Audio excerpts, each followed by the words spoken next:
un poquito más eh, mi charla hacia la evaluación y la monitorización, ¿vale? Sí es verdad que voy a hablar un poquito lo más práctico posible dentro de lo que es la ciencia y espero, obviamente, ayudar. Si en algún momento alguien quiere interrumpirme, sin problema, ¿vale? Cualquier pregunta que tengáis, no dudéis en pararme, en levantar la mano y lo hablamos. Y de todos modos, al final de la charla, seguro que hay unos minutos y podré también responder a lo que queráis, ¿vale? Eh, bueno, iniciamos. En primer lugar, ¿vale? Vamos a iniciar por la evaluación. Bueno, yo creo que primero, antes de llegar a cualquier lado, es fundamental analizar el contexto al que llegas, ¿vale? En este caso, para la evaluación, en primer lugar, tienes que saber a dónde vas, qué lugar vas, porque hay culturas quizás que no están acostumbradas precisamente a, pues, a evaluar o no han hecho un test en su vida. Entonces tienes que tener cuidado y no llegar a lo mejor y querer hacer todo de una vez. Después el momento en la temporada en la que llegas. No es lo mismo llegar del primer día de pretemporada que irte a que había una destitución, has entrado con el cuerpo técnico, llegas en mitad de un mes que vas a tener 7 partidos en 4 semanas y lo mismo ahí no tienes tiempo para evaluar, tienes tiempo para bueno, empezar a entrenar. Lo mismo en ese contexto precisamente vienen de no hacer ningún tipo de trabajo dentro del gimnasio, de fuerza y demás, y lo mismo el propio test puede generar una carga que no interesa para el entrenamiento o para la competición. Y por supuesto la liga y al equipo al que llega. Al final eso también te indica un poco los recursos que vas a tener, tanto materiales como herramientas, los recursos humanos también. Entonces tienes que ver todo lo que hay sobre la mesa antes bueno, de empezar a tomar decisiones sobre qué evaluaciones vas a hacer. Después hay una serie de evaluaciones que no corresponde tampoco a tu, bueno, dependiendo del sitio al que vas, también dentro del contexto. Lo mismo hay muchas evaluaciones que tienes que tener en cuenta y que no vienen de tu mano. En este caso, pues yo pongo el tema de psicología, el tema de nutrición, el tema de servicios médicos, todo el historial deportivo que viene del deportista o la deportista. eh, la experiencia que tiene dentro del entrenamiento, bueno, todo eso está dentro de lo que estábamos hablando del contexto, ¿vale? Entonces, por ejemplo, el caso de psicología, pues tendrá su test y evaluaciones por su parte, la nutrición, pues si quiere hacer pliegue, quiere hacer demás, que muchas veces llegas a un club y precisamente todos estos departamentos no existen. Simplemente puedes hacer, tienes que hacer de varios departamentos. Entonces, tienes que tener en cuenta también todo esto a nivel de, por ejemplo, de servicios médicos. Ejemplos que yo me he encontrado, yo estoy poniendo todo lo que me he podido encontrar, pero bueno, valoraciones cardiológicas, de laboratorio, todo el historial de lesiones, valoraciones funcionales, que a veces incluso esas valoraciones funcionales las he hecho yo. Entonces, mm, todas estas evaluaciones que quizás no son directamente la incumbencia de un preparador físico también son importantes a la hora de tomar decisiones más adelante, ¿vale? Después, otra cosa que creo importante, que a veces nos equivocamos en este sentido, y es el tema de por qué evaluamos. Yo considero que al final es una herramienta súper importante, no solo para saber cosas sobre la deportista o la futbolista en este caso, sino también son datos que te van a ayudar mm, a que tu trabajo esté bien hecho o tener pruebas de que tu trabajo esté bien hecho, en qué punto de partida estás y bueno, al final es que como dice, como pone ahí, lo que no se define no se puede medir y lo que no se mide no se puede mejorar. Es decir, yo puedo estar mejorando a una jugadora, pero no lo sé si no la estoy evaluando. Entonces, a nivel de ventajas, yo sé en qué punto de partida va a estar la futbolista, voy a conocer el progreso a largo plazo, voy a poder hacer una individualización, voy a ver el perfil de jugadora que es y después así voy a poder tomar una decisión sobre esa jugadora en la programación y en la planificación. Sin embargo, si yo no evalúo, yo voy a tener una dificultad para identificar esas necesidades porque al final creo que va a venir todo desde un punto de vista subjetivo, como pongo ahí abajo también, porque va a ser una toma de decisiones subjetiva, viene de la observación. Sabemos si estamos dando una dosis adecuada, sabemos si estamos mejorando gracias al entrenamiento. Realmente no lo podemos saber si no estamos evaluando, ¿vale? Después, a la hora de la selección de los tests que vas a hacer, este artículo es bastante importante, o sea, me parece bastante interesante. Al final son bueno, los tests que más se utilizan y las recomendaciones que se dan para utilizar qué test, cuándo y por qué. Al final yo creo que hay mucho, bueno, cada vez más hay muchos tests que se pueden utilizar. Yo creo que lo más importante es que el test te vaya a servir para tomar decisiones y por supuesto que esté validado, que sea válido para dentro de la ciencia para que no se tomen esas decisiones en base a algo subjetivo, como hemos comentado antes, ¿verdad? Estos son los test que más se han utilizado con respecto a la fuerza y a la potencia, y con más, bueno, que es más actualizado, los valores más normativos y la mayor fiabilidad de esos test. Es un artículo que también te puede llevar a dar unas ideas.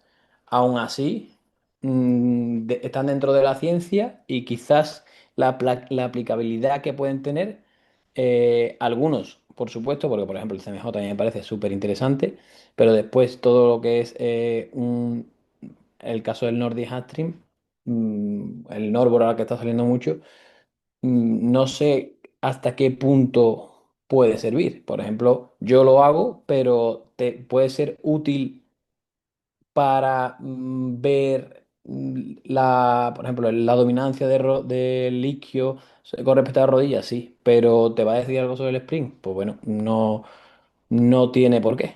Entonces, ahí tienes que jugar un poquito con qué te interesa a ti y qué no, ¿vale?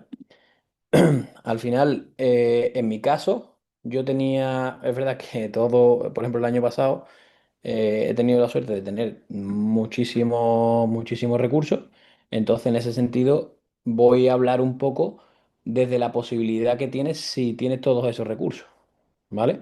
Voy a hablar un poquito primero de los test de fuerza o los test de gimnasio, vamos a hablar por así decirlo, y después un poquito de los test que utilizo o que siempre intento utilizar en cancha, ¿vale?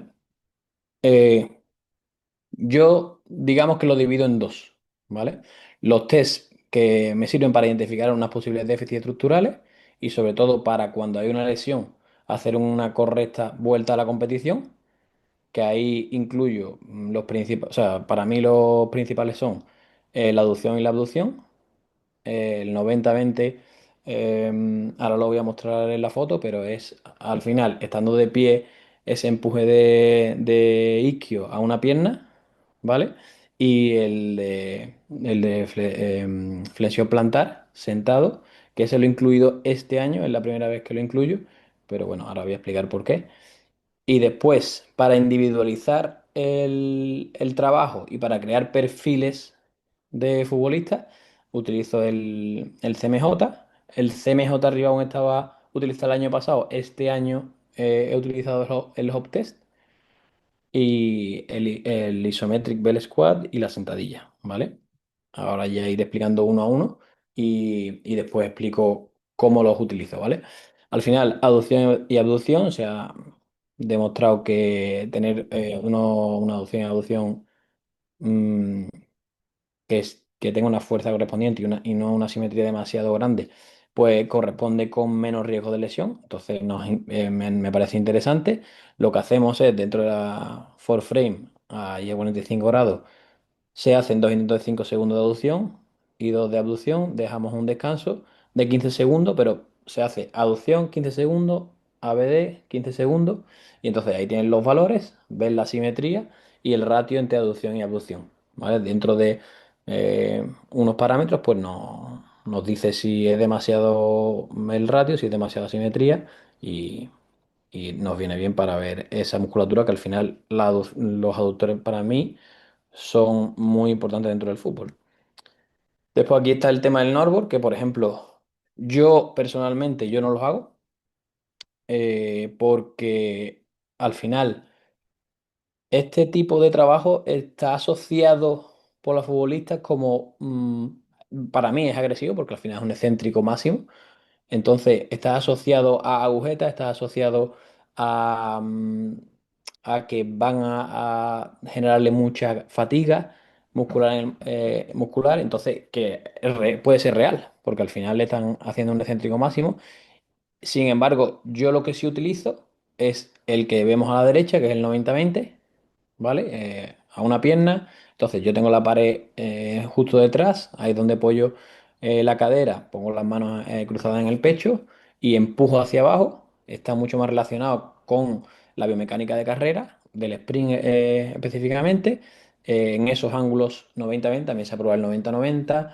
Entonces, mm, esa aplicabilidad también me va a servir como monitorización, es decir, yo puedo hacerlo siempre que, de hecho, el año pasado y este año lo estamos haciendo, siempre que venimos del día de descanso, para saber qué fatiga muscular tiene esos isquios, porque al final es la musculatura que más se lesiona. Entonces, creo que es mucho más útil este test, tanto para evaluar como para monitorizar y sobre todo porque al final me va a dar mucha menor fatiga que el otro. Y ya te digo que el otro también está asociado por los futbolistas a que va a ser una carga mayor. Entonces me interesa, yo no puedo llegar el primer día y meter un excéntrico de isquio porque, vamos, se puede hacer, evidentemente. Hay mucha gente que lo hace, pero yo no lo veo útil si vamos a empezar a entrenar y vienes de un periodo de desentrenamiento de un mes, por ejemplo. Entonces es un riesgo que no me parece útil, o sea, no me parece muy inteligente asumir, ¿vale? Después este el que estaba diciendo que he incluido este año. Bueno, para al final toda la musculatura flexora bueno, flexora plantar. Al final aquí vemos en este estudio en el que dentro de una parte del sprint, ¿vale? En la parte en la que está apoyada la pierna, pues o sea, la que está en la pierna de apoyo en una fase de la primera fase del sprint, el gastrocnemio y el sóleo vemos que tiene muchísima, muchísima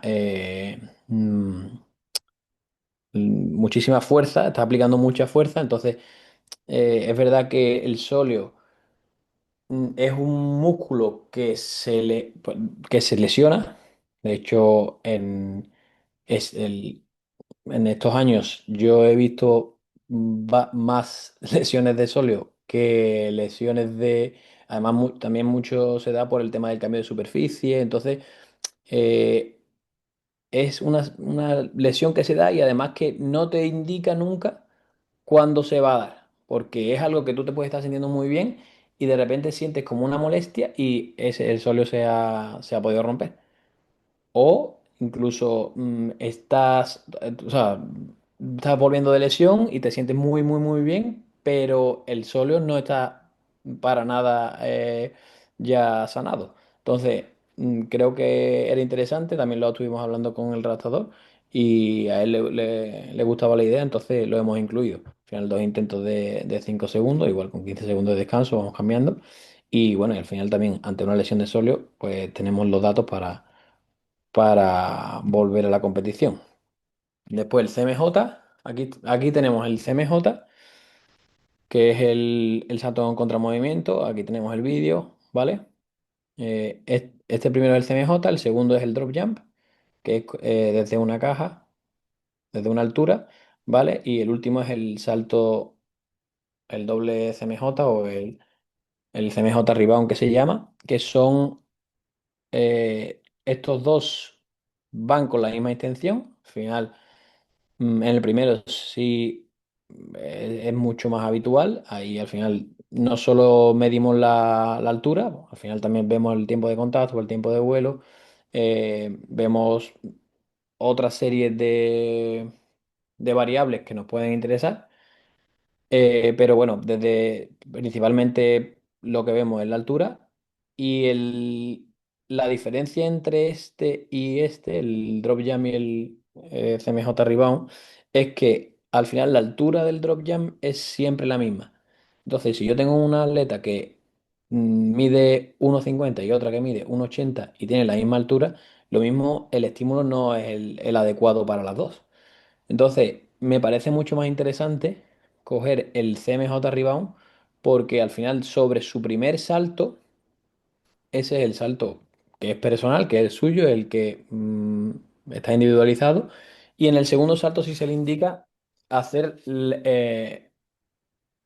digamos que pasar el mínimo tiempo de contacto en las plataformas. Entonces, ahí podemos ver la fuerza elástica, por así decirla, que ya lo explicaré un poquito más adelante sobre esos saltos. La diferencia con el hop test, en el hop test se hace un rebound, pero en vez de hacer después del primer CMJ hacer un solo rebound, se hacen 10 más. Y de los 10 más se cogen los 5 mejores saltos y se hace un RSI que decimos ahí, que es lo mismo que se mide el tiempo de contacto por el tiempo partido, o sea, el tiempo de vuelo partido por el tiempo de contacto y se coge los 5 mejores y se hace la media de ellos. Entonces, al final de 10 saltos, si tienes 2 3 malos, al final van a con los 5 esos se van a eliminar.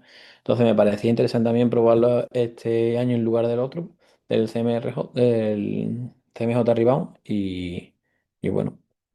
Se hacen todos 3 intentos. Al final el CMJ Rebound se hace con 15 segundos de descanso, o lo estamos haciendo nosotros con 15 segundos de descanso, y el hop test, como son 10 saltos, si le damos un poquito más de descanso entre saltos, ¿vale? Aquí desgranando un poquito el CMJ, me parece súper interesante esta, esta prueba, más que nada porque bueno, al final vemos cómo tiene una primera fase, ¿vale? En la que estamos de pie. Aquí nos encontramos en nuestro peso corporal, que ya nos ha medido las plataformas. Hay una fase de descarga en la que nosotros estamos bajando. Cuando llegamos abajo y tenemos que absorber esa fuerza, en la que toda la parte roja, la breaking phase, sube la curva, y después esta es la fase propulsiva en la que estamos subiendo antes de salir de las plataformas para el landing, ¿vale? Estas curvas, aquí lo vemos en este estudio, nos dice mucho sobre el tipo de atleta que tenemos, ¿vale? Entonces, si la futbolista, ahora lo vamos a ver mira, lo tenemos aquí más adelante en un estudio, ¿vale? Hay diferentes tipos de estrategias biomecánicas para hacer ese salto. Entonces, esas estrategias nos están diciendo ciertas cosas. Si, por ejemplo, nosotros tenemos una curva, se pueden hacer saltos unimodales o bimodales. Bimodales significa que tiene dos montañitas, como vemos aquí, y unimodales que hace una sola montaña. ¿Qué pasa? Que si la montaña primera es superior a la segunda, significa que la fase céntrica es buena, esa absorción de fuerza es buena. Sin embargo, si es al revés, ahí tenemos un problema. Tenemos un problema porque puede ser un bimodal tardío, que es como el que vemos aquí, ¿vale? Que al final significa que no somos capaces de, digamos, aplicar la fuerza de la misma manera en la fase excéntrica que la propulsiva. Y después también hay uno que es un poquito más meseta, ¿vale? Digamos que abajo tiene una weighting mucho más, si veis la amarilla, es mucho más suave. Entonces eso significa que ahí hay una meseta, una descoordinación, que eso puede indicarnos o bien que tiene una lesión o que tiene una capacidad muy baja de absorber fuerza. Y al final, dentro del fútbol, creo que es fundamental. Al final, en el cambio de dirección, en la aceleración, la deceleración, que forma parte digamos, acciones más importantes del deporte, el saber decelerar y aplicar esa fuerza otra vez en la aceleración, en la fase propulsiva, es fundamental, ¿vale? Entonces aquí un poquito a modo resumen, vemos como aquí hacemos una curva súper alta, ¿vale? Primera y súper rápida en la fase roja. Entonces se ve que tiene un buen céntrico, bueno, un braking RFD, ¿vale? Que es una de las variables que utilizamos para ver esa calidad acelerativa. Y aquí todo lo contrario, ¿vale? Vemos que prácticamente es una meseta en la que ha habido una curva muy baja y muy lenta, entonces al final tiene problemas a nivel de acelerativo, quizás ahí vamos a tener que trabajar mucho en esa absorción de fuerza, quizá trabajar mucho en velocidades mucho más bajas para ir adquiriendo esa habilidad de acelerar, ¿vale? Por último, si no me equivoco, bueno, el isometric, bueno, mentira, el último no, pero el isometric bell squat, ¿vale? Al final es una sentadilla. Este se ha utilizado o está más utilizado en la ciencia, es el que tiene la barra, el IMPT, en el que tú tiras de la barra hacia arriba. ¿Qué pasa? Que al final dentro del fútbol las manos no las vas a utilizar como parte de una evaluación del tren inferior. Entonces, este me parece mucho más interesante porque al final solo estás empleando tu tren inferior, no dependes del agarre de tu mano y aquí lo que haces es intentas tirar para arriba, estás de manera isométrica durante 5 segundos y ahí te va a dar pues la curva hacia arriba. Aquí nos vamos a quedar con el pico de fuerza y partido por el peso corporal, porque obviamente una jugadora a lo mejor que esté mucho más fuerte, pero también sea mucho más pesada, es posible que tenga una mayor masa muscular, pues es normal que tenga un pico de fuerza mayor, pero dentro de su peso corporal, esa fuerza que aplica, hay que valorarla también, porque al final en el fútbol obviamente te va a mover por tu peso. Y después el pico de fuerza dentro de los primeros 150 milisegundos. Esto lo he bajado, el año pasado tenía 200, este año lo he puesto a 150. Y al final esto también lo que nos hace ver es un poquito la rapidez en la que se aplica esa fuerza. ¿Vale? Ahora sí, por último, es el test de sentadilla. ¿Vale? Al final, bueno, González Vadillo, creo que es el autor o el científico que más nos ha ayudado en este sentido. Entonces, aquí yo lo que hago es una serie de cargas. Antes hacía, según la aplicación, me daban 4 registros, donde tenías más o menos que estimar dónde estaban los porcentajes que te pedía y ellos eh, te hacían una pendiente, ¿vale? Y de aquí se estimaba la RM, ¿ok? La repetición máxima. Al final, aquí vemos en el estudio que, bueno, que está súper demostrado durante años y años que a partir de la velocidad media propulsiva de varias cargas, ¿vale? Tú puedes estimar ese RM. ¿Qué nos está diciendo? Que al final, si yo estoy moviendo una carga a una velocidad, ese es el porcentaje de la RM de la carga que estoy moviendo. Es decir, si es mucho más fácil, bueno, mucho más fácil no, mucho más, mm, no me sale la palabra, más accurate, vamos a decir, eh, que yo le prescriba un entrenamiento a una jugadora por la velocidad, porque si una jugadora está moviendo 90 kilos a 1 metro por segundo y la otra está moviendo 50 kilos a 1 metro por segundo, está moviendo el mismo porcentaje de su RM. Entonces es mucho más acertado hacerlo de esta manera. Entonces yo lo que sí hago es, para ver la mejora cuando reevalúe, es poner una carga, después la siguiente, después la siguiente, después la siguiente, después la siguiente, y hasta llegar a 0,8 aproximadamente, ¿vale? Que 0,8, si nos vamos por aquí, va a ser el 50%, tampoco hace falta llegar 50-60, llegar a un porcentaje más alto para poder estimar la RM, y cuando reevaluemos, volvemos a ver todas esas velocidades y vemos si ha mejorado con cargas bajas o ha mejorado con cargas altas. ¿Vale? Entonces, ahora cuando ya tenemos todos los datos y s- nos encontramos con todos los datos encima de la mesa, ¿vale? Lo que toca es aplicarlo al diseño del entrenamiento, ¿vale? Digamos que ese es el arte de la preparación física, ¿ok? Poniendo un poco el tema de las valoraciones funcionales, por poner un ejemplo, ¿vale? Solo el tema de la dorsiflexión de tobillo, mm, por eso, por poner un ejemplo que te puede venir de servicios médicos, han hecho sus valoraciones funcionales y nos puede decir, oye, pues aquí falla. ¿Traes el montaje? ¿Te vas a ir a... Sí, pero... ¿Estás dando mi pan en seco por salir?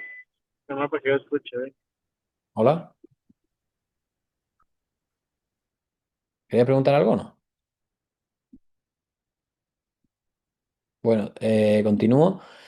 Al final se ha demostrado que durante la temporada se pierde dorsiflexión de tobillo. La dorsiflexión de tobillo, si cuando se pierde, lo que hace es aumentar esa fuerza de impacto, ya que al no poder haber una mayor flexión rodilla-cadera, ¿vale? La tibia tiene que rotar para poder alinearse y poder hacer ese movimiento, ya sea en un cambio de dirección, ya sea en cualquier acción, y al final aumenta ese valgo de rodilla que sabemos que es un riesgo de lesión.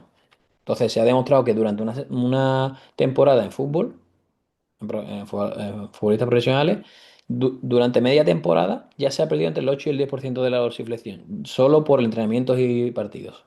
Entonces, si desde primera hora ya empezamos a trabajar eso, quizás podemos reducir ese porcentaje o incluso que no suba nada, ¿vale? O para alguna futbolista incluso mejorarlo, ¿vale? Entonces, por poneros un ejemplo de cuando viene alguna valoración funcional, igual que te digo de tobillo, puede ser de cadera, pero viene una valoración funcional, tenemos que tener en cuenta dentro de la prescripción que esto hay que mejorarlo, ¿vale? Después, a nivel de los déficits, la aplicación que tienen los test que hemos hecho sobre los déficits estructurales, que pueden ser un factor de riesgo, ya sea tema de los valores que son bajos a nivel absoluto, las diferencias de asimetría, o que han tenido una lesión anterior, lo que estábamos hablando antes, pues tenemos que, digamos, definir esas banderas rojas de la futbolista y dentro de esa prescripción semanal, por ejemplo, lo que estábamos haciendo el año pasado, este año, bueno, últimamente, en los últimos años, lo que hacemos es una prescripción extra semanal en la que nos dirigimos a esas musculaturas que tienen esas banderas rojas y si tienen, por ejemplo, asimetría, como vemos aquí por el tema a nivel de isquio, puedes hacer un ratio de 3 repeticiones con una pierna, dos con la otra, cuántas veces tienes que hacerlo a la semana y en qué días se puede hacer dentro de la semana.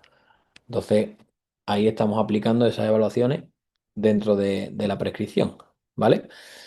Por otro lado, tenemos el tema del profiling, ¿vale? Aquí es donde si vemos el punto de partida a nivel de rendimiento que tenemos, ¿vale? Las oportunidades de mejora o los déficits que tienen esas futbolistas y donde vamos a individualizar el entrenamiento. Me pareció muy interesante este tweet que leí hace tiempo, donde dice, si durante el deporte colectivo no sacamos tiempo para la demanda individual, tranquila que cuando se lesione vas a tener todo el tiempo del mundo. Entonces, mm, yo creo que hay que individualizar el entrenamiento dentro de las posibilidades, por supuesto, pero mm, es muy importante porque si no, vas a aumentar el riesgo de lesión y evidentemente vamos a tener un problema. Vale, os voy a poner un poquito en contexto para explicaros cómo funciona mi idea, ¿vale? Esto es unos perfiles según, bueno, el perfil potencia, fuerza, velocidad, que por unos autores franceses, ¿vale? Que al final aquí lo que ven es a partir de un test de squat jump, ¿vale? Van metiendo diferentes cargas y ven cuál es la relación óptima entre la fuerza y la velocidad, ¿vale? A partir de ese test, vamos salta primero sin carga, después con 10 kilos, después con 20, después va subiendo hasta que llega a una altura y a partir de todo eso, como hemos hecho con el parecido con el test de sentadilla, pues igual, ¿vale? Elaboran como el perfil óptimo, ¿vale? Para optimizar la potencia. Entonces, si aquí vemos, por ejemplo, el perfil actual de la jugadora A, ¿vale? Sería este y este, pues a partir de el test que ha hecho, vemos que su perfil óptimo sería este. Entonces, digamos que a partir de ahí, lo que hacen es un entrenamiento en el que si tiene un déficit alto de fuerza, pues tendrá un tipo de entrenamiento, si lo tiene un pequeño de fuerza, pues tendrá otro tipo de entrenamiento, entonces lo dividen en 5 grupos y lo que demostraron es que cuando esa individualización se realizaba, la mejora de todo el grupo era mucho mayor. Sin embargo, si todas hacían el mismo, todos los atletas hacían el mismo entrenamiento, pues la mejora no se realizaba o se realizaba o ganaba poco. Al final no había cambio significativo. ¿Qué pasa? Que a mí la idea esta me parece muy buena. La verdad que me parece genial. Pero ahora yo lo que no, yo hay cosas que no las puedo aplicar. Entonces, lo que yo me preguntaba al final era si a través, si solo se mide a través de un salto con carga, ¿vale? ¿Qué hago yo cuando tengo futbolistas que no saben ni saltar sin carga? Como estábamos hablando, por ejemplo, del tema de acelerativo, de jugadoras que no son capaces de absorber fuerza. Entonces, si ya le pongo encima carga, vamos hasta incluso cambiar las propiedades del propio salto que realiza esa futbolista. Además, el coeficiente de variación por esos ángulos que cambian dentro del salto y el posicionamiento que se altera es muy alto y aparte, esto es para futbolistas. ¿Es la misma fórmula para todos los deportistas? Son cosas que a mí al final no me cuadraba. Aquí os pongo el ejemplo del salto. Por ejemplo, si yo,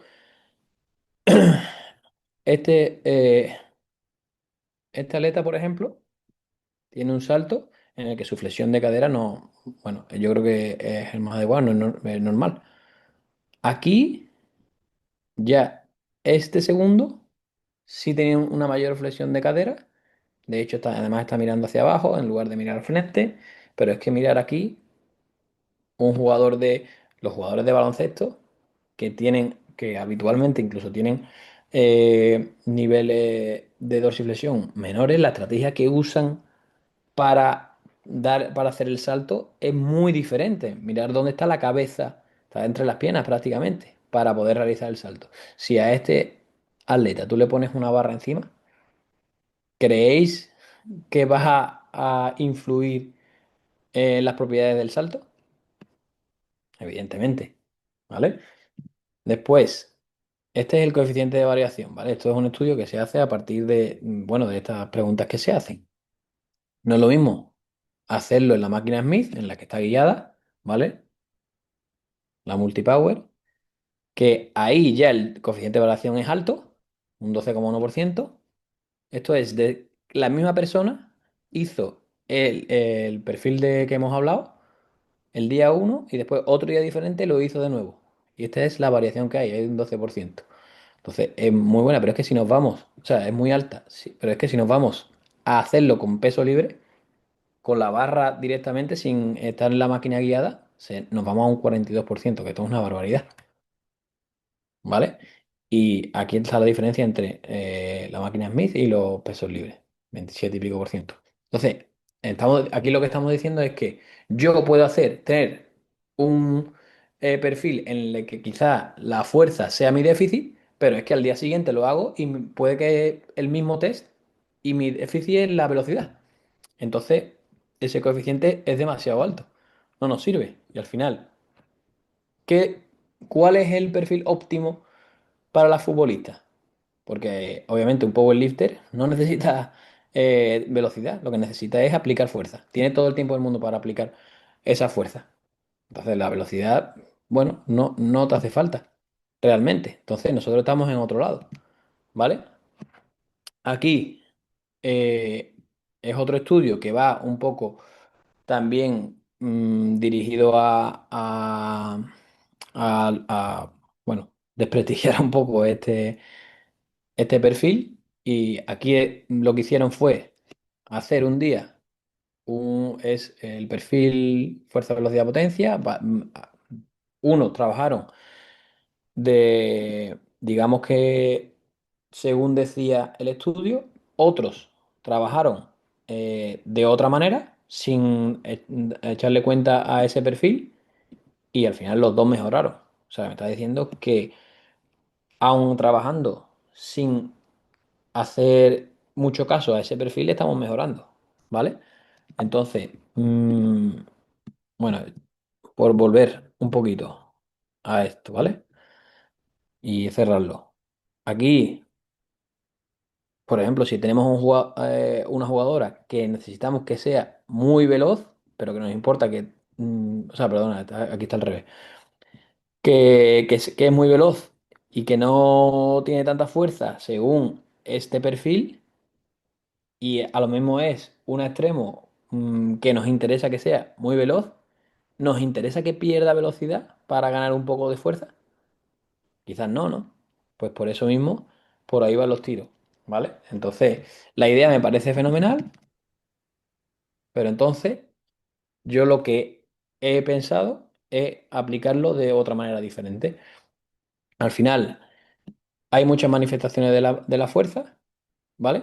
Entonces, yo mido todas ellas. Por ejemplo, aquí este autor, Adam Virgil, lo que hace es un poco elegir todas esas manifestaciones.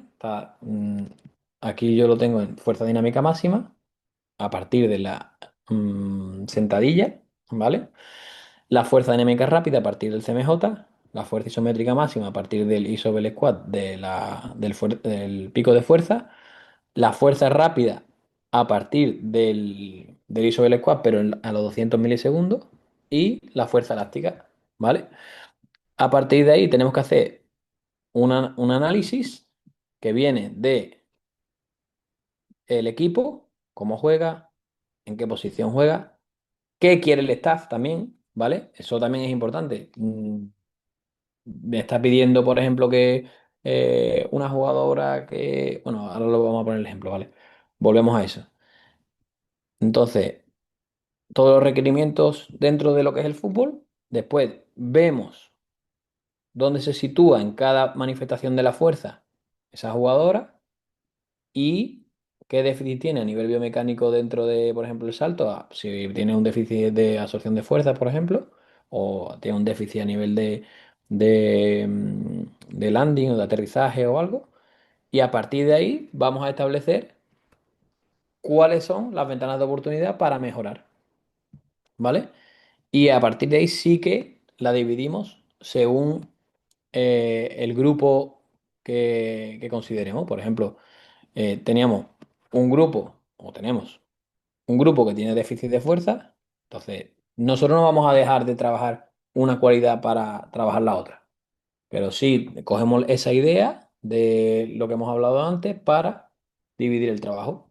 Entonces, a partir de esas evaluaciones, decidimos si la vamos a poner en un grupo que tiene un déficit de fuerza, en un grupo que está balanceado, o un grupo que tiene un déficit de velocidad. Entonces, por ejemplo, aquí es donde iba, pues no me quería meter antes, pero una medio centro que al final tiene unos índices está dentro del percentil 80 o más. Percentil, bueno, aquí, ¿vale? Se hace un score, ¿vale? Una puntuación de 0 a 100. Si tienes 100, ¿vale? Está en el percentil 100, significa que eres la mejor en esta prueba, ¿vale? Dentro del equipo. Si estás en cero, eres la peor. Entonces, cuando yo hablo de un percentil 80 o más, significa que estás por encima del 80% de las mejores del equipo, ¿vale? Entonces, una medio centro que tiene esos niveles de fuerza altos, pero a nivel de fuerza rápida, a nivel de fuerza dinámica rápida o reactiva, está bajo, aquí en la mitad y aquí bastante bajo. Y después el cuerpo técnico está pidiendo que algo, por ejemplo, que puede pasar. Dice, oye, es que le veo que tarda mucho en darse la vuelta o que tarda mucho en girarse o que cuando le regatean le cuesta mucho volver para atrás. Te está pidiendo que sea más rápida. Realmente en ese cambio de dirección, en esa desaceleración, esa aceleración, ¿vale?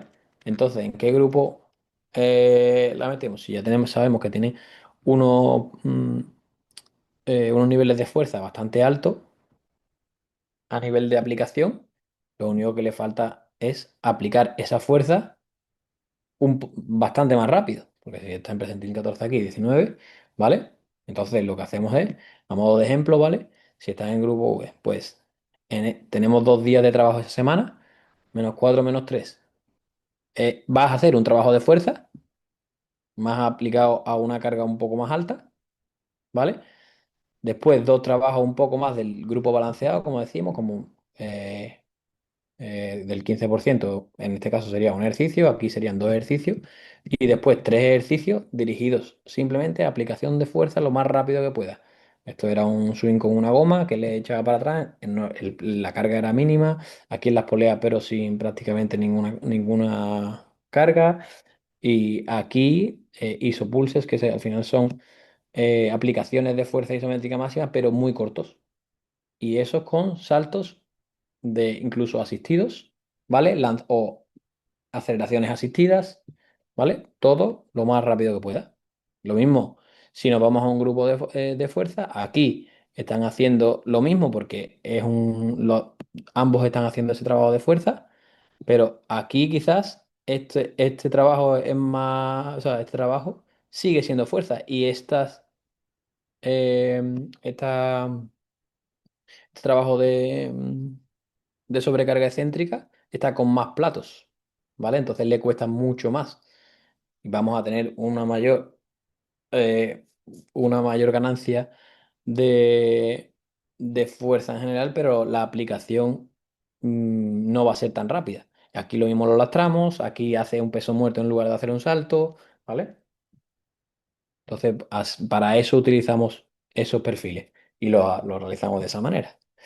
Después, si nos vamos a campo, dentro de la evaluación de campo, eh, a- hasta ahí estamos bien, ¿no? Dentro de todo lo que son las valoraciones de fuerza.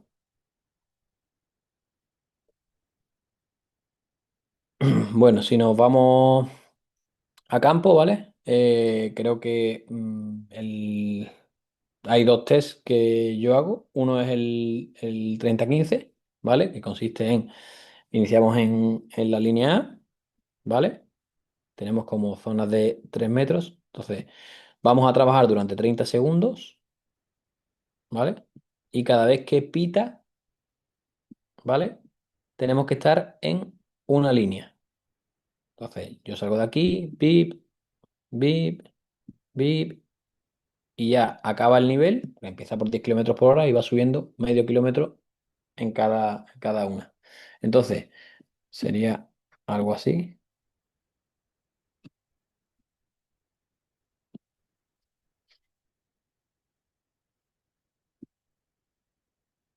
Ahí pita,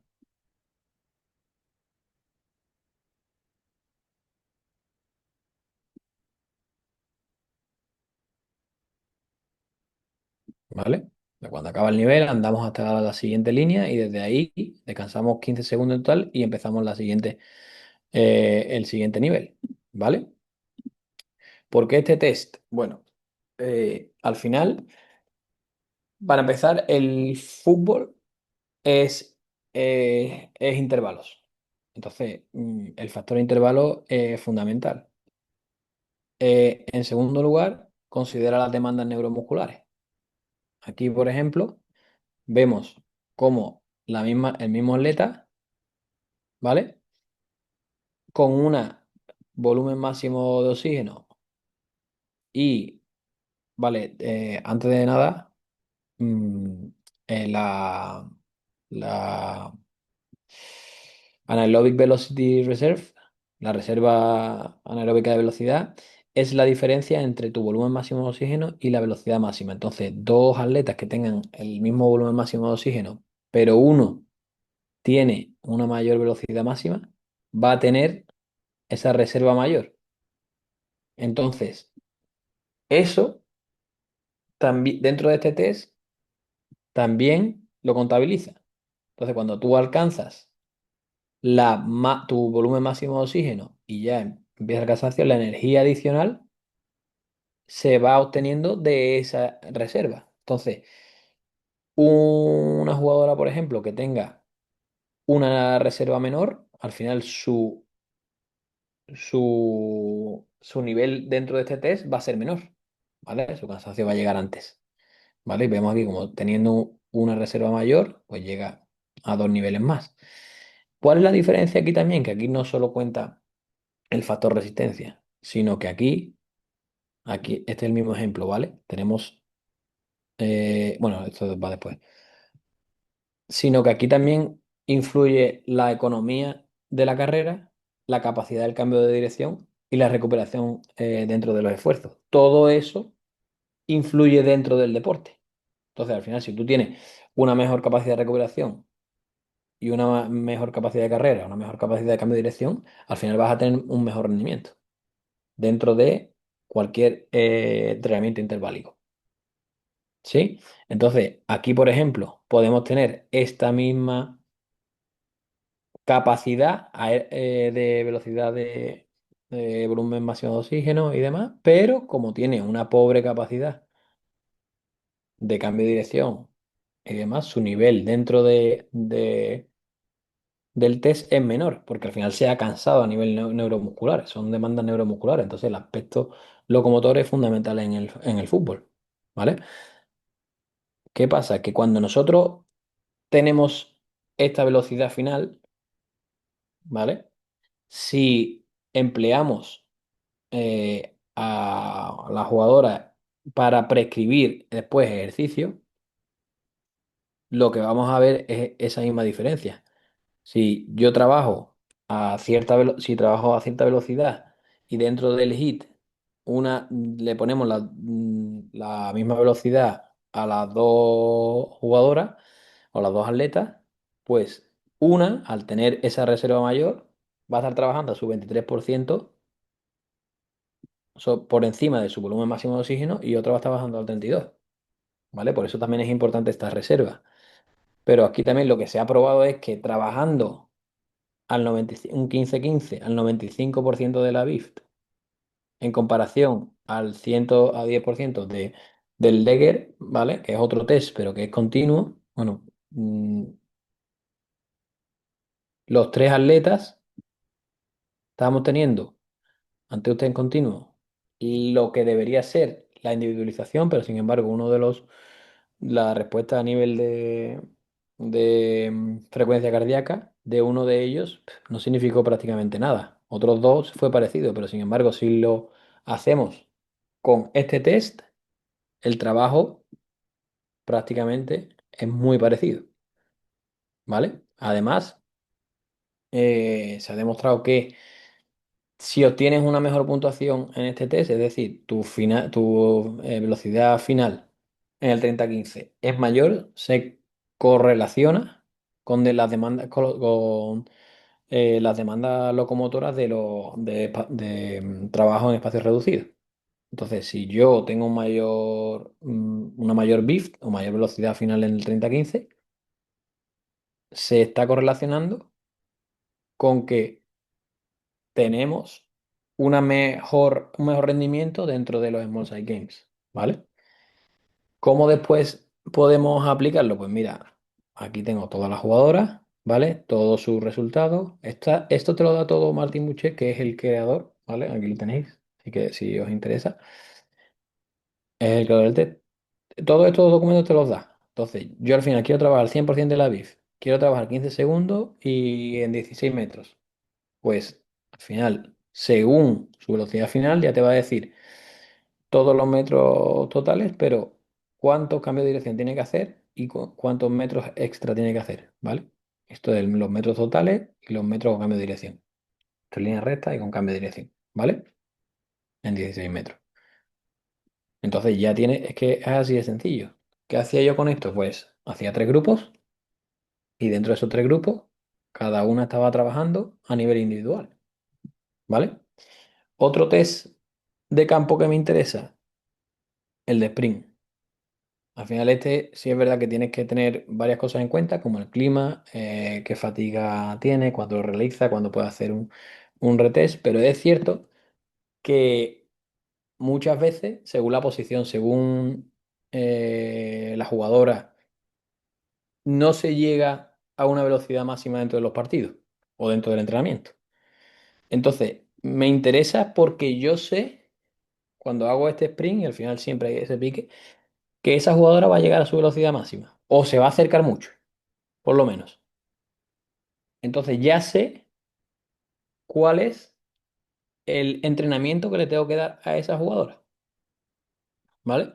Porque si yo, por ejemplo, tengo una medio centro que solo llega a 27, 28 kilómetros por hora, pero es verdad que después, cuando en la prueba se ha puesto a 31, yo tendré que entrenarla para que si en algún momento tenga que ponerse a 31 no tenga ningún problema, ¿vale? Entonces, por eso yo creo que es importante saber cuál es la velocidad máxima real, en 30 metros, o si tiene que hacer 40 o lo que sea, pero que se ponga velocidad máxima para saber cuál es su velocidad máxima real. Y después si sucede o no en partido más veces, pues eso te servirá incluso de entrenamiento. Al final, cada partido es un test para mí también. Entonces, eso no viene bien, ¿vale? Bueno, hasta aquí el tema de la evaluación, ¿vale? Vamos a meter en la monitorización. Ok, aquí sí me gustaría entrar un poco en las diferencias antes para después ir comentando algunas cosas entre hombres y mujeres, ¿vale? Antes de ir allí, el año pasado tuve que hacer un pequeño estudio también de toda la ciencia que había. Es verdad que no hay mucha ciencia alrededor del femenino, incluso nosotros hemos recogido datos para intentar sacar algún estudio que ayude también a compañeros. Pero bueno, al final lo que vi se resume, digamos, en esta diapositiva, ¿vale? Bueno, los hombres al final tienen mejores pulmones o mayores pulmones, pero es verdad que tienen una respiración mecánica menor, ¿vale? Tienen una mayor concentración de hemoglobina. Mm, pero bueno, por ejemplo, aquí sí lo que me parece interesante es que las mujeres normalmente tienen una proporción de tipo de fibra uno mayor. Entonces, bueno, eso al final tiene una mayor capilarización, una mayor capacidad de respiración mitocondrial y una mayor resistencia a la fatiga. Esto quizás explica lo que dicen muchos estudios, que las mujeres recuperan antes, normalmente. ¿Vale? Al final las metaneuronas relacionadas con el tipo de fibra, pues tienen una mayor proporción de bajo umbral, ¿vale? La motoneuronas de bajo umbral. Y bueno, y aquí vemos en un estudio donde vamos algo parecido, pues un mayor número de, de fibras tipo uno, mayor capilarización, mayor flexibilidad metabólica, por eso quizá tienen una menor fatiga neuromuscular, bueno, el tema del- de la menstruación y demás, cómo influye a nivel hormonal. Mm, Aquí, bueno, ahora vamos a ir a eso realmente. Después, al final, a nivel de economía de la carrera y termorregulación, no hay diferencia. Y bueno, al final tiene una mayor aducción y rotación interna de cadera, una mayor abducción de rodilla y un menor ángulo de flexión de rodilla. ¿Vale? Son diferencias a nivel eh, tanto fisiológicas como algunas un poco estructurales, que ya nos meteremos más un poquito ahora, que, que bueno, que hay que tener en cuenta, ¿vale? Después, aquí hay un estudio bastante interesante donde vemos a nivel estructural, ¿vale? La morfología de los extensores y los flexores de rodilla, ¿vale? Digamos que si partimos esto por la mitad, para atrás tenemos a todo lo que serían las isquiosurales y aductores. Y a los, bueno, vasto lateral, vasto intermedio, vasto medial y el resto. ¿Vale? Entonces, aquí lo que vemos, y este estudio se realiza porque el ratio, o lo que se sospecha es que el ratio de la musculatura posterior de los hombres es mayor con respecto a la anterior y las mujeres es al revés. Tienen mayor musculatura anterior o un menor ratio, por así decirlo, ¿vale? Como vemos aquí, más bien un menor ratio de la musculatura posterior. Al final, la musculatura posterior es estabilizadora de rodillas. Entonces, quizás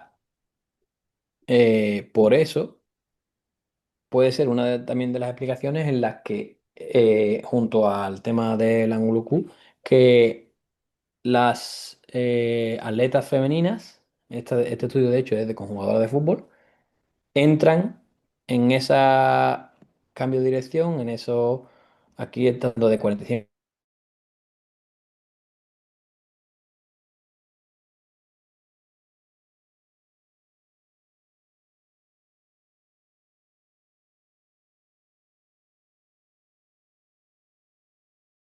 grupo ya, que está haciendo el cambio de dirección. ¿Sí?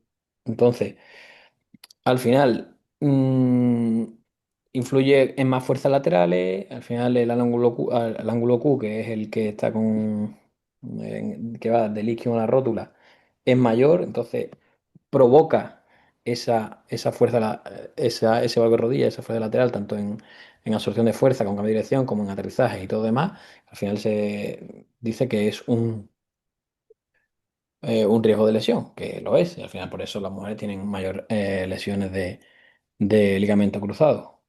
Pero es, ¿cuán importante es esto? Al final, yo no puedo cambiar la anatomía de la mujer, ¿vale?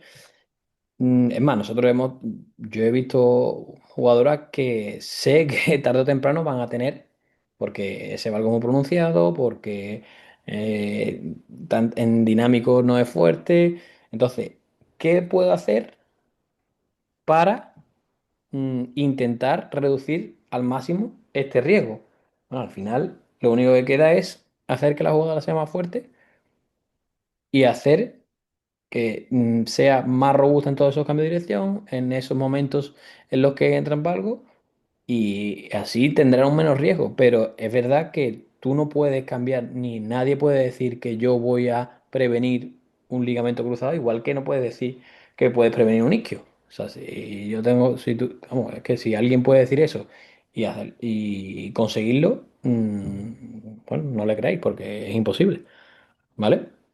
Entonces, yo no puedo dejar de moverme. Es decir, yo no puedo decirle a si mm, ponía un ejemplo un compañero, Antonio Espósito, que por cierto me ha dado muchas ideas, pero vamos, que tiene un curso fenomenal, y decía que a una catapulta, cuando tú la sueltas, ese momento elástico, lo que puede hacer es que se rompa la catapulta. Ya, pero es que lo que hace en el rendimiento de la catapulta funcione es precisamente ese movimiento elástico de soltarla y que lance. Entonces, esto es parecido. Tú no puedes dejar de moverte como esa jugadora se mueve, porque entonces seguramente el rendimiento sea menor y seguramente pues nos despidan, ¿vale? Entonces, esa es mi observación dentro de lo que es.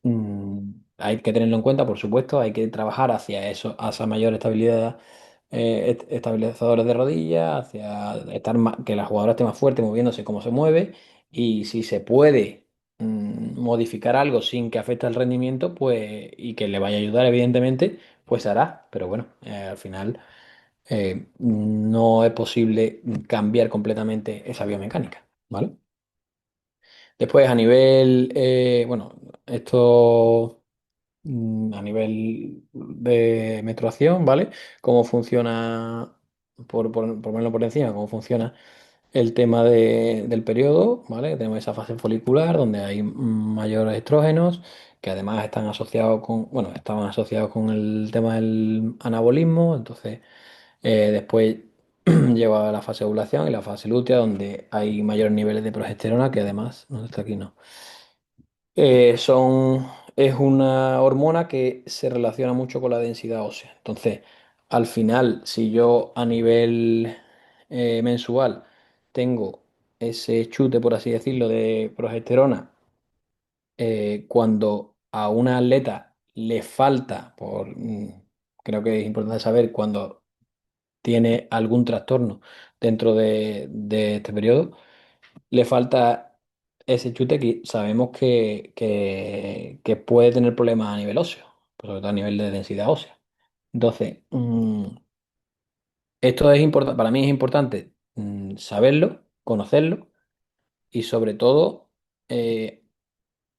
saber cómo afecta el rendimiento. Al final, lo que se ha demostrado y se sigue demostrando, por ejemplo, aquí tenemos dos ejemplos, es que no, no se influye en la síntesis de proteínas ni en la proteólisis hemifibrilar, ¿vale? Entonces, al final nos está diciendo que aquí lo que se hizo es un entrenamiento durante la fase, durante una fase y durante la otra, y supuestamente cuando en la fase folicular, que era la que tenía más estrógeno y que iba a haber más anabolismo, y supuestamente tenía que tener una síntesis de proteína mayor, no ocurrió, no hubo diferencia significativa, ¿vale? Y aquí también se ha hablado un poco de que el tema de la píldora anticonceptiva, pues influenciaba también en la síntesis de proteína, la mejoraba, y también se ha demostrado recientemente, creo que estos estudios además son de, o bien de final de 2024, a principios de 2025, que, bueno, que no influía tampoco, no había diferencias significativas cuando un grupo que trabajaba tomando la píldora y otro que no. Entonces, al final, yo creo que esto lo resume un poco todo, una revisión sistemática y un metaanálisis en el que lo importante es individualizar los efectos. Hay que tener mucho cuidado con las guías que se dan según uno o dos estudios, ¿vale? Y sobre todo individualizar, ¿vale? Cada atleta, cada jugadora, cada individuo sobre su propia variación. ¿Ok? Hay muchísima variación. Entonces, eso hay que tenerlo en cuenta, pero a nivel individual. Ahora explicaré yo un poco cómo lo teníamos en cuenta. Yo creo que es importante saber esto, tema de los trastornos, esto es del Australian Institute of Sport, que además tiene aplicación y todo en la que puedes ir siguiendo tu periodo y demás para la atleta femenina. Yo creo que está muy bien. Pero bueno, tienes que saber cuándo es el tema estás con amenorrea por el tema de que no te viene la regla habitualmente. Al final, pues, quizás por el tema de la progesterona y demás, pero bueno, no debe ser así. Eh, bueno, oligomenorrea cuando no ocurre regularmente. El síndrome premenstrual, esas jugadoras o las mujeres que tienen mucha retención de líquidos, mucho dolor de cabeza, fatiga, que la dismenorrea cuando tienen unos periodos de dolor muy intensos, que a veces se normaliza y no creo que debería ser así, la verdad, porque bueno, no debe ser lo normal. Bueno, y la menorragia cuando tienen mucho líquido y, y tienes que cambiártelo muy habitualmente. Al final, todo eso hay que tenerlo en cuenta a la hora de cuidar a esa futbolista, ¿vale? Ahora, o sea, no debe normalizarse todo esto. A ver, lo tengo, no, vale. Todas estas, y hay que cuidarlas, ¿vale? Pero a la hora de entrenar, yo tengo diferencia si es una mujer o un hombre. Realmente no, porque yo a quien estoy entrenando es a la jugadora, ¿vale? Entonces, yo ya sé que mi programación, no, o sea, no me voy a meter en la programación de entrenamiento porque hoy no voy a hablar de eso, pero yo ya sé que la capacidad excéntrica de las mujeres puede ser menor. Entonces, sé que tengo que hacer ese tipo de trabajo. Yo ya sé que puede necesitar un mayor volumen que se está demostrando últimamente de trabajo para poder conseguir la misma, por el tipo de fibras y demás, para conseguir el mismo rendimiento. Vale, yo lo sé, tengo que incluirlo. Las mujeres tienen una mayor anteversión pélvica, entonces quizás hay que conseguir ese reposicionamiento. Sí, ya lo sé, pero estoy hablando de la atleta, ¿vale? No estoy hablando porque sea mujer. Quizás hay un hombre que también tiene una anteversión pélvica y un suelo pélvico a lo mejor que no está nada trabajado y hay que trabajarlo individualmente. Entonces al final eh, yo creo que eso hay que trabajarlo a nivel individual del atleta o de la jugadora, no porque sea mujer o hombre, ¿vale? Después, tema de cuando estamos entrenando y, y el tema de que tiene muchos dolores o tiene la regla y dice, ostras, llega este día, bueno, entonces tú hoy no puedes entrenar. Al final, dentro del fútbol eso no existe.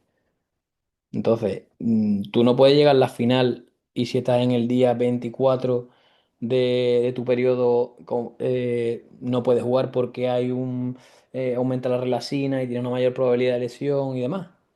Eso no va a ocurrir, la final la va a jugar. Lo que yo creo que tenemos que hacer es, personalmente, ver cómo estás. ¿Cómo estás? ¿La monetización está bien? Bien, ¿tú cómo estás? ¿Bien? ¿Estás lista para entrenar? Sí, vale. No, hoy no me siento bien. Bueno, vamos a intentar adaptarlo, vamos a intentar. Al final todo hay que individualizarlo y ahora vamos a ir con ese tema de monetización, pero lo importante es no alarmar.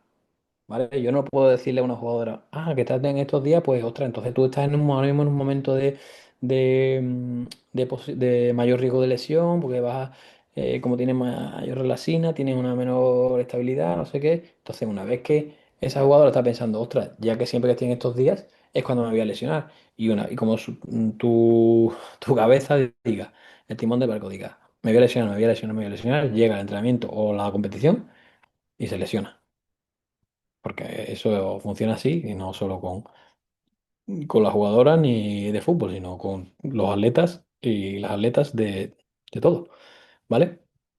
Entonces, ya entrando un poco en materia, la monetización puede ser tanto interna, que es lo que percibe la futbolista, como la carga externa, que es los datos que han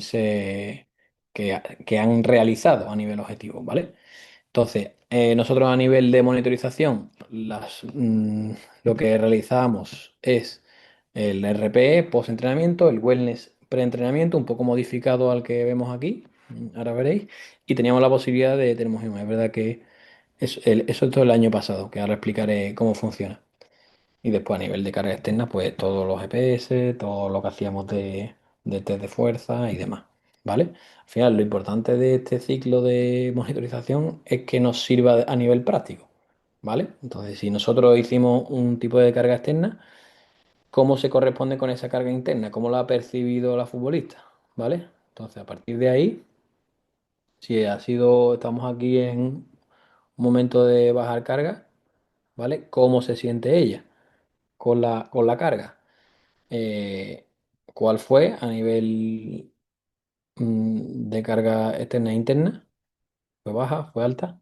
Entonces, ¿cómo se siente? Entonces, según el cuadrante, pues tenemos que incrementar la carga, podemos seguir igual, pues tenemos que bajar o tenemos que investigar otros factores.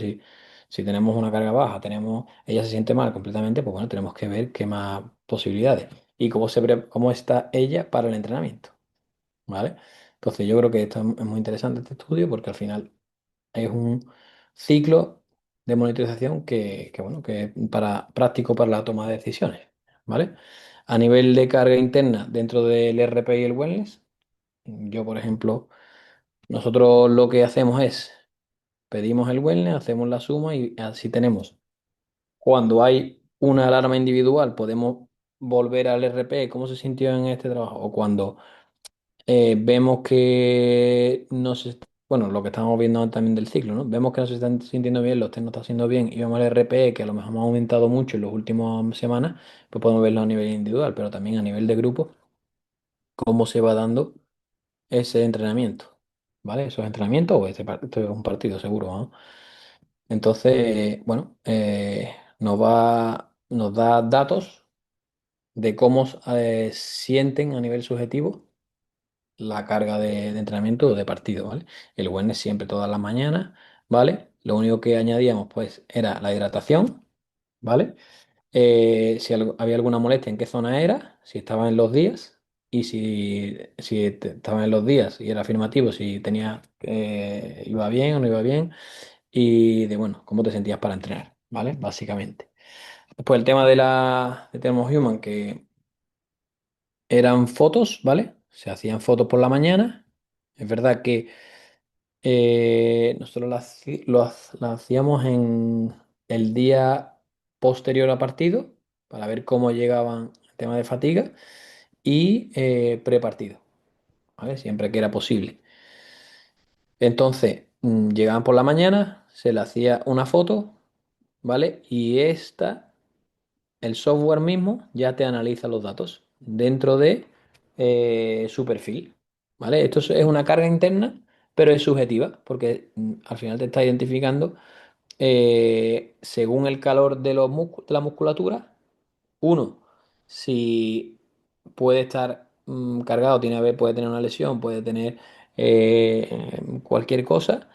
Y si es una fatiga, si esa fatiga, ¿qué tipo es? Porque hay musculaturas que se calientan, porque normalmente cuando es una fatiga más periférica, y hay musculaturas que se enfrían cuando quizás la fatiga es más a nivel central.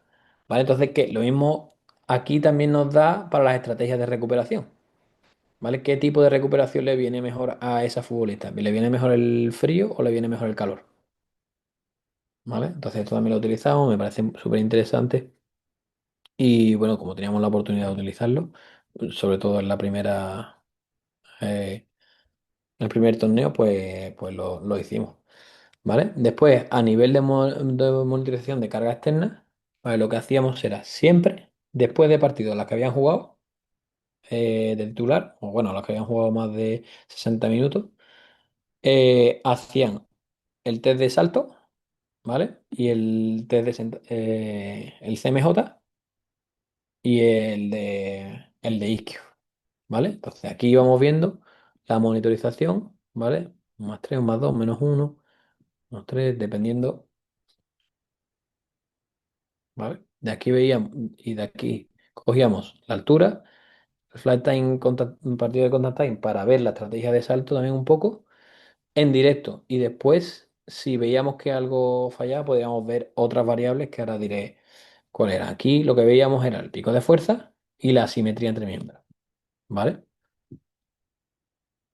Entonces, aquí lo que he visto recientemente es que a nivel de fatiga neuromuscular, ¿vale? La mecánica del salto suele cambiar. Entonces, esto lo que nos está diciendo en este estudio es que a nivel de coeficiente de variación, es decir, lo que variaba en el mismo individuo cuando estaba en un estado de fatiga y en un estado de no fatiga, lo que más variaba era el RSI, lo que era bueno, es el tiempo de vuelo partido del tiempo de contacto, la fase de deceleración excéntrica, que normalmente duraba más, es decir, cuando yo hacía el salto, a la hora de frenar necesitaba más tiempo cuando estoy fatigado que cuando no, y después el tiempo de contracción de salto, ¿vale? Entonces, al final añadimos todo eso más la estrategia,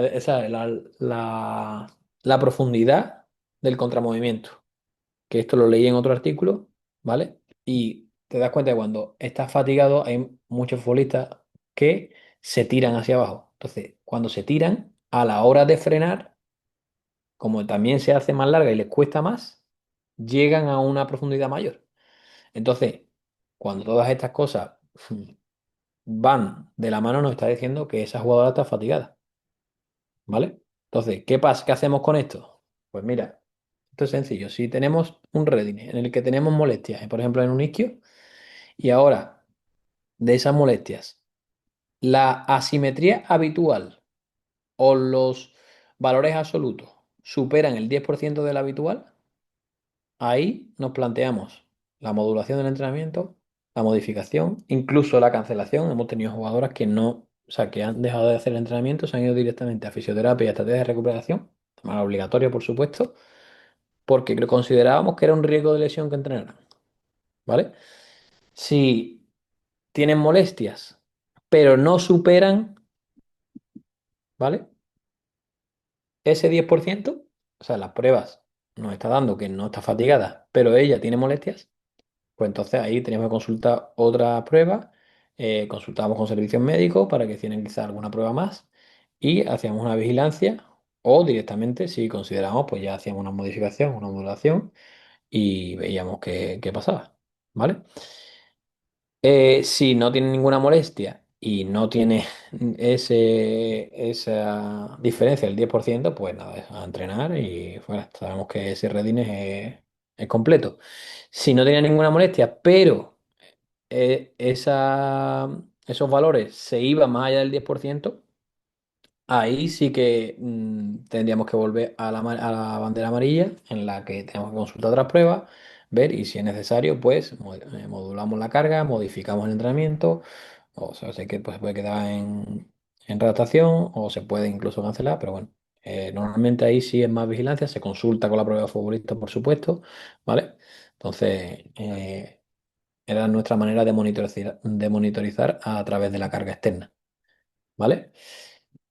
Dentro del campo, pues nosotros teníamos nuestro perfil óptimos competitivos, que esto viene a partir lo vi a partir de una charla de Miguel Ángel Campo, en la que, digamos, establecíamos, lo vamos a ver aquí, como a partir de su competición, su perfil de partido, teníamos su máximo, su media, y entre la media y el máximo teníamos su referencia semanal.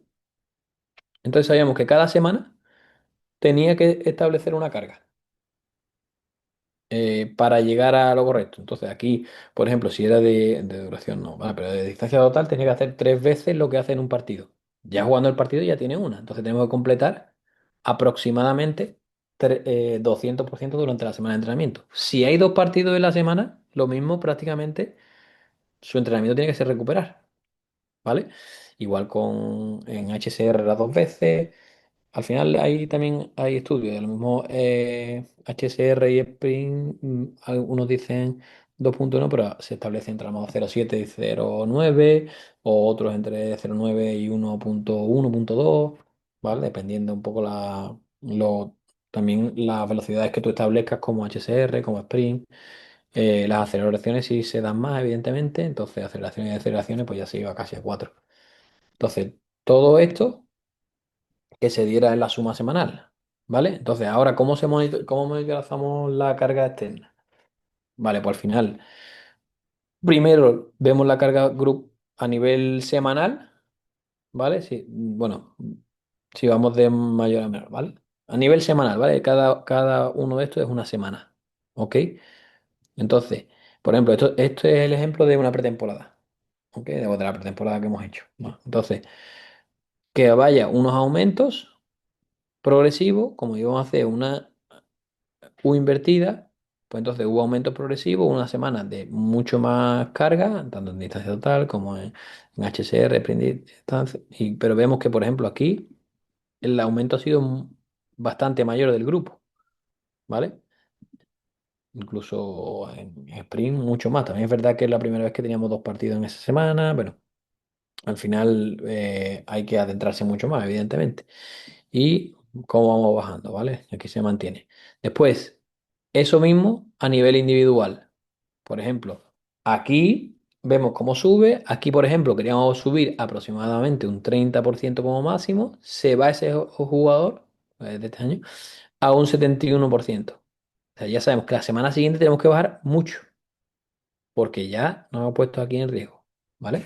Entonces, es una manera de monitorizar la carga externa.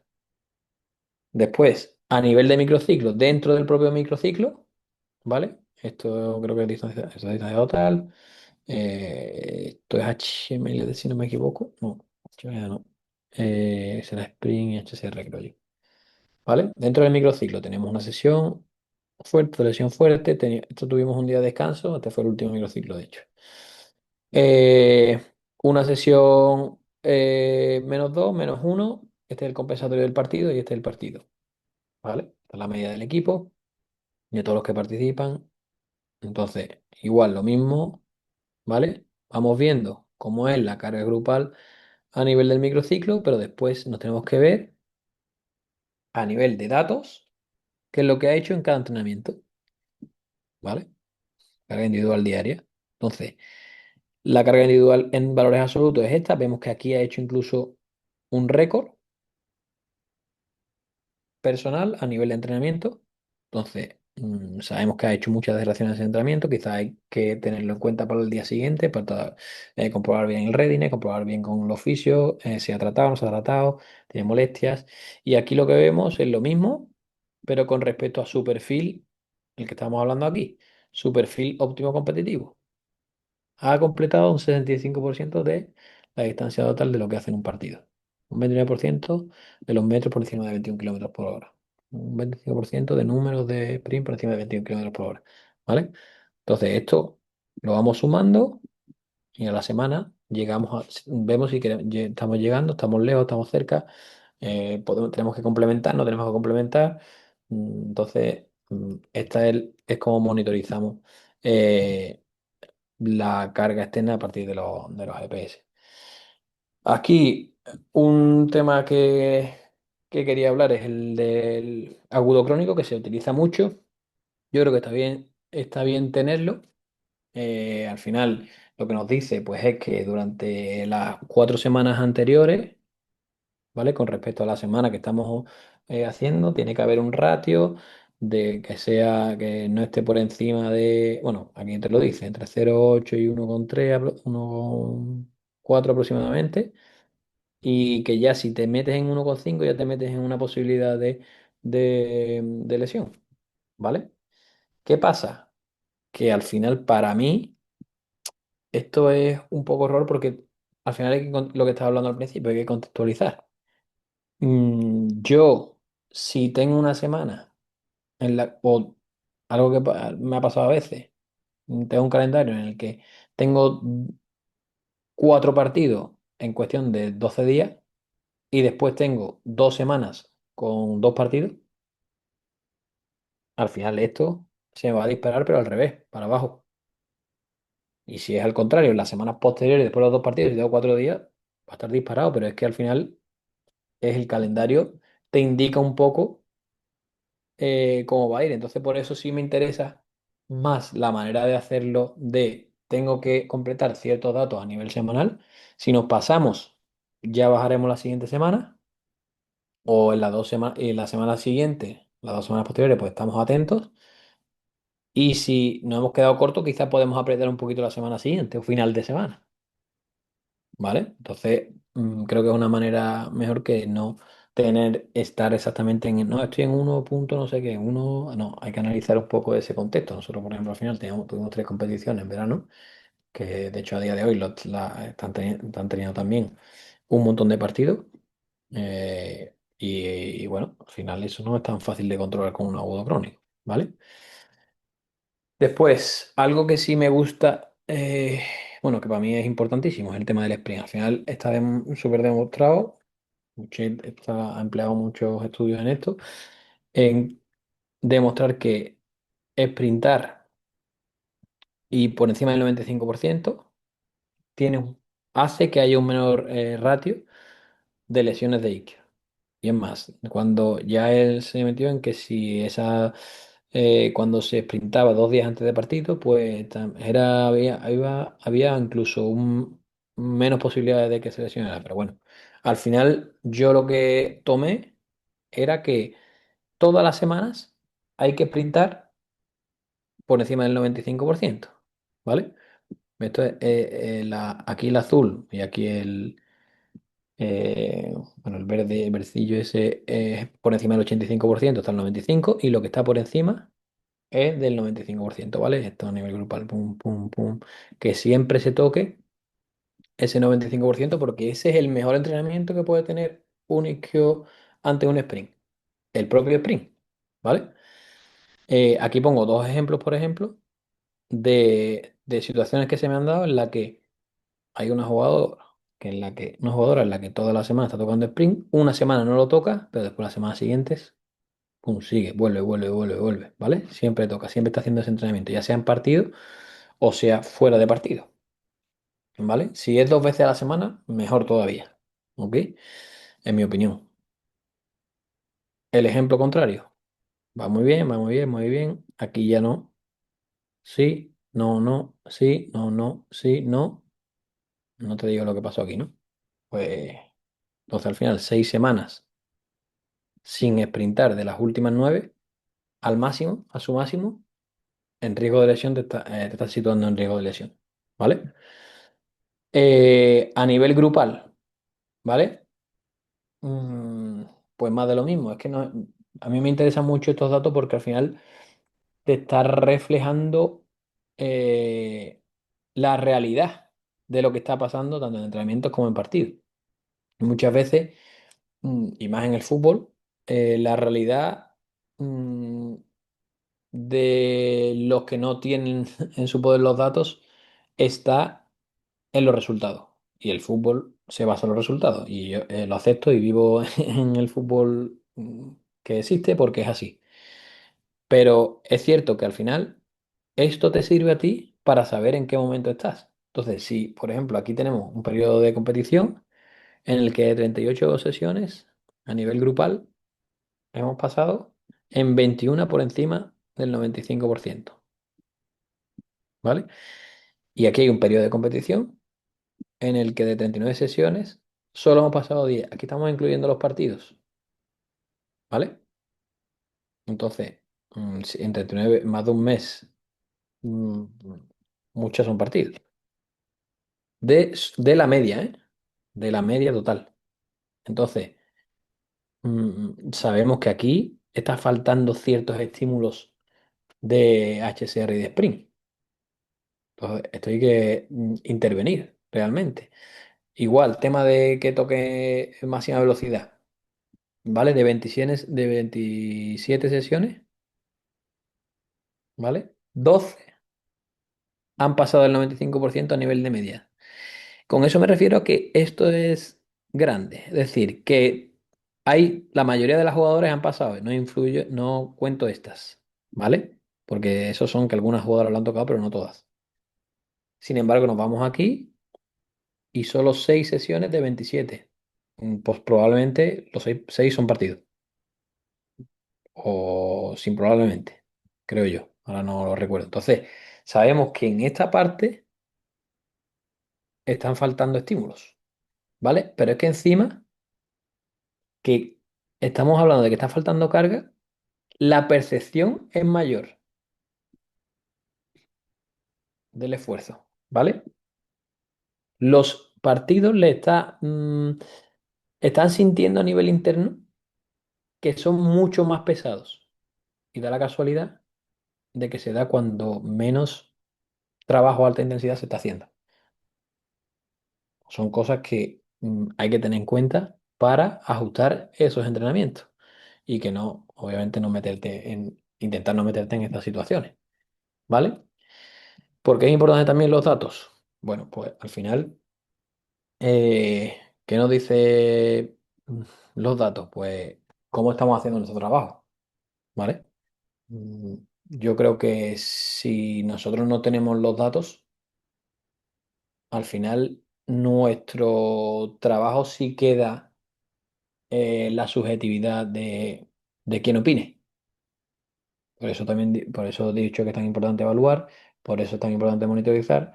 Entonces, el día de mañana, si alguien te está diciendo cualquier cosa, puedes demostrar o no, o lo mismo, o te puedes dar cuenta de que has hecho las cosas mal gracias a los datos.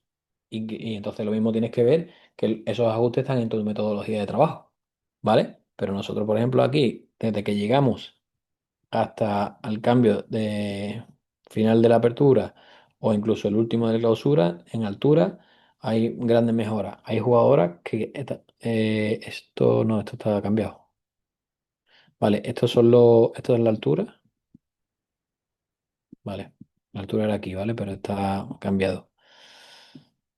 Mm, Porque hay jugadoras que suben 7 8 9 centímetros a nivel personal, desde que llegamos hasta que prácticamente nos vamos. O sea, eso es una mejora muy grande a nivel neuromuscular. Después la fuerza velocidad cero, es decir, toda la fuerza que tú realizas, o sea, que tú los newton que tú generas en la parte más baja excéntrica, donde es el momento isométrico del salto. Esa es la fuerza que tú vas a utilizar para, a nivel propulsivo. A nivel acelerativo, entonces cuando tú subes 200 newtons de fuerza en esa bajada, en esa absorción de fuerza, eso es lo que vas a poder generar después. ¿Vale? O sea, al final lo que estamos hablando es de que tú tienes más fuerza de reacción eh, em, para utilizar tanto en aceleraciones, en aterrizaje, en cambio de dirección, ¿vale? Entonces aquí, el inicio, estamos aquí, la media del equipo ha pasado a 200 más, 200 más. Esto igual, el salto, la media del equipo estábamos aquí, hemos subido media. Hay algunas jugadoras que empeoran, pero la mayoría nos está diciendo que están mejorando y algunas mejoran muchísimo.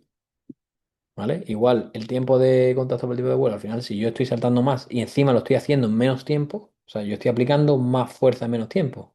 Entonces, todo es ganar, ¿vale? Insisto que eh, no todas. Por ejemplo, aquí empeora, está ahora en el personal, pero por lo general el equipo está mejorando. Después, a nivel aeróbico o de la BIFT, pues también de 17 al equipo de media tiene 18. En el sprint. Aquí no todas habían tenido el primer dato de apertura porque no lo hice yo, pero el mismo test también bajaron el tiempo de hacer 10 metros y bajaron el tiempo de hacer 30 metros. Entonces al final estamos viendo que nuestro trabajo va bien encaminado, ¿vale? Más de lo mismo. Aquí es verdad que en los isquios cuando llegamos, la fuerza que se aplica con esos isquios era muy débil. Aquí que se dobla incluso hasta desde 200 a 535. Es verdad que aquí, por ejemplo, yo también lo achaco a la falta de familiarización con el test. Es decir, al principio, quizás algunas jugadoras era la primera vez que lo hacían, ¿vale? Y cuando ya estamos en el último, lo hacemos todas las semanas, al final la mejora se implica toda la jugadora que lo haga bien, ¿vale? Pero es cierto que algunas asimetrías muy grandes que teníamos, pues ya en el último que hicimos en clausura, pues fíjate, no hay ninguna asimetría. ¿Vale? Igual el tema de RM a nivel de fuerza, aducción, es por ejemplo el que menos ha mejorado, ¿vale? Algunas mejoraron, una mayoría, otras se quedaron igual y otras empeoraron. Aquí, por ejemplo, no tuvimos grandes mejoras. Quizá la estrategia que tenemos que hacer para el tema de aducción y abducción, pues tiene que ser otra. Para mejorar esos asimetrías, bueno, al final mejorar las asimetrías, mejorar la fuerza a nivel general. Mm, Esto sí tenemos que verlo más en detalle, por ejemplo. Y bueno, y esto el RM estimado partido de fuerza, pues igual, la mejora más leve, pero también se mejoró, ¿vale? Esto es a nivel de datos que nosotros evaluamos, pero ¿y en el partido? Bueno, pues aquí es el primer día que llegamos, bueno, primer día, primer partido que llegamos, entonces una distancia por minuto, que al final yo creo que esto es algo muy importante porque es el dinamismo que se le da a la competición, hay menos recuperación entre esfuerzos.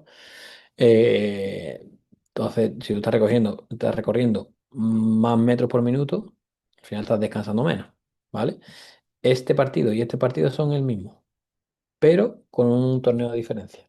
Entonces, la diferencia yo creo que es muy grande. Al final sabemos que estamos eh, mejorando también en la competición. ¿Ok? Estos son, por ejemplo, los últimos el mejor partido de apertura al final y el último partido antes de Liga de Apertura también. Después, y ya en clausura, pues pudimos mantener esos datos. Entonces, bueno, en rendimiento también hemos visto esas mejoras. Bueno, al final, bueno, se está mejorando dentro de todo tipo de pruebas, pues, pues es normal que también se mejore en competición, ¿verdad? Eh, pero bueno, al final eso es lo que podemos ver nosotros desde nuestro punto de vista. Que me gusta añadir hasta el final porque realmente todo lo que yo he hablado dentro de la estructura de la deportista somos esto. O sea, nosotros esto es lo que programamos, lo que controlamos, lo que evaluamos. Somos esa mínima parte de todo lo que está alrededor de la futbolista, ¿vale? Entonces, muchas veces, eh, bueno, además en el fútbol pues está mucho, muy extendido que cuando los resultados no son buenos, la culpa del entrenador, cuando las lesiones no, hay muchas lesiones, culpa de preparación física y servicios médicos. Y además que es así. Pero es cierto que bueno, que nosotros estamos controlando una parte, ¿vale?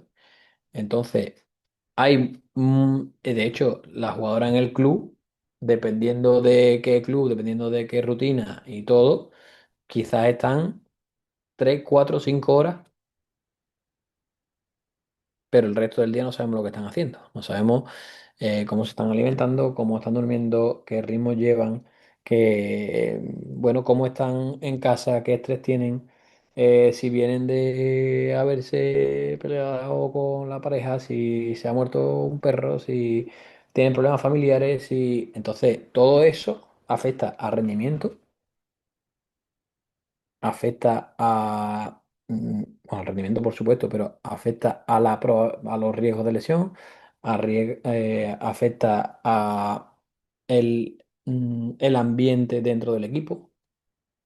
Entonces, todas esas cosas también son importantes. Muchas veces tenemos que tener claro que no podemos controlarlo todo, pienso yo, ¿vale? Y un ejemplo es el tema de los... eh, a nivel de ritmos circadianos, creo que es muy importante esa salud, y cuando tú cambias esto constantemente y no tienes un ritmo constante, lo que estás haciendo es desestabilizar tu cuerpo. Y eso muchas veces, aunque a ti no te parezca, puedes estar afectando directamente a, a todo lo que estás haciendo durante el día, incluido dentro del entrenamiento, ¿vale? Pre y post, por supuesto. Entonces, yo lo que único que digo es que mm, dentro, empezando por aquí abajo, ¿vale? Mm, tenemos que encargarnos de todo lo que está dentro de, de nuestras manos, y no podemos culpar a nadie de las cosas que no se han hecho bien dentro de nuestro trabajo, para ser exactos, ¿vale? Pero tampoco tenemos que culparnos de las cosas que no están en nuestras manos, ¿vale? Eh, y después, bueno, este que me parece también muy interesante. Al final, yo he dicho, he hablado de mi metodología, hay miles de métodos, pero es verdad que solo hay unos pocos principios. Al final, tienes que saber cuáles son los principios, en este caso, pues del entrenamiento, y a partir de ahí crear tus propios métodos y ser consistente con ellos. Obviamente, darle un sentido, pero obviamente, si tú ignoras todos los principios, el método, da igual el método que utilices, que no funcionará, en mi opinión. ¿Vale? Mm, pues nada, hasta aquí, si no me equivoco. Os agradezco mucho el tiempo, el haber estado aquí conmigo, y nada, si tenéis alguna pregunta, pues adelante.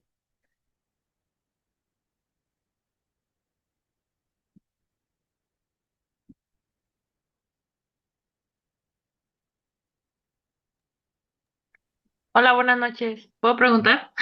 Sí, claro, adelante. Ok, me llamo Adriana. Es que ¿cómo puedo evaluar en una pretemporada en edades de 8 a 14 años? En edades de 8 a 14 años. Para Ajá, empezar, de edades de 8 a 14 años hay un hay gran un salto. balance, ¿verdad? No es lo mismo 8 que 14. Sí, sí, sí. Entonces, a ver. Yo a nivel de evaluación, por ejemplo, a partir de de hecho, 13 14, Ah, considero que ya deben de empezar a hacerse ciertos test. Entonces, de los que he hablado, como aunque sea solo CMJ, aunque sea Mm, el tema de sprint, tema de a nivel aeróbico, el 30-15, todo lo de campo, eso se puede realizar perfectamente, en mi opinión. Cuando estamos en una edad más temprana, sí ahí considero que es mucho más importante la técnica del movimiento y llegar a, a las edades posteriores con ciertas técnicas aprendidas que propiamente los test de rendimiento, porque al final no deja de ser un niño o una niña y lo más importante es que se divierta. Entonces, quizás hay que evaluar mejor cómo está cambiando de dirección, cómo está acelerando, qué técnica de carrera tiene, que eso se hace simplemente con vídeos y quizás trabajar un poquito más eso dentro siempre de que cuando son niños o niñas, tienen que divertirse, ¿vale? Es lo que yo considero.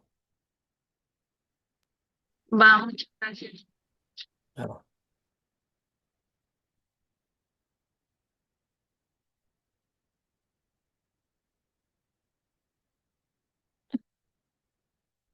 A ver, compartir por aquí.